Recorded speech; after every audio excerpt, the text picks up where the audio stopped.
ಎಲ್ರಿಗೂ ಜೈ ಭೀಮ್. ಗುತ್ತಿಗೆ ಮೀಸಲಾತಿ ಮಿತಿಯನ್ನು 1 ಕೋಟಿಯಿಂದ 2 ಕೋಟಿಗೆ ಹೆಚ್ಚಿಸಲು ಮಾನ್ಯ ಮುಖ್ಯಮಂತ್ರಿಗಳಿಗೆ ಕಳೆದ ವರ್ಷ ಮನವಿ ಮಾಡಲಾಗಿತ್ತು.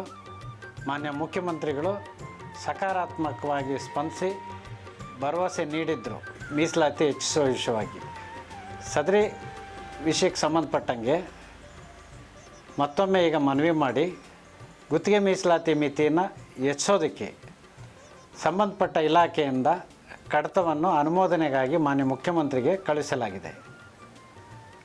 ಜಿಲ್ಲೆಯ ಗುತ್ತಿಗೆದಾರರು, ರಾಜ್ಯದ ಎಲ್ಲ ಗುತ್ತಿಗೆದಾರರು ಒಕ್ಕೂರಲಿನಿಂದ ಒತ್ತಾಯ ಮಾಡುವ ಸಮಯ ಈಗ ಬಂದಿದೆ. ಹಾಗಾಗಿ ಜಿಲ್ಲಾ ಸಮಿತಿ ಎಲ್ಲ ಜಿಲ್ಲಾ ಗುತ್ತಿಗೆದಾರರನ್ನು ಸಭೆ ಆಯೋಜಿಸಿ ಚರ್ಚಿಸಿ ತೀರ್ಮಾನ ತೆಗೆದುಕೊಳ್ಳಲು ಈ ಮೂಲಕ ಸೂಚಿಸಲಾಗುತ್ತಿದೆ. ಜೈ ಭೀಮ್. ಶಪಥಗೈಯುಗವು ಇನ್ನೇನು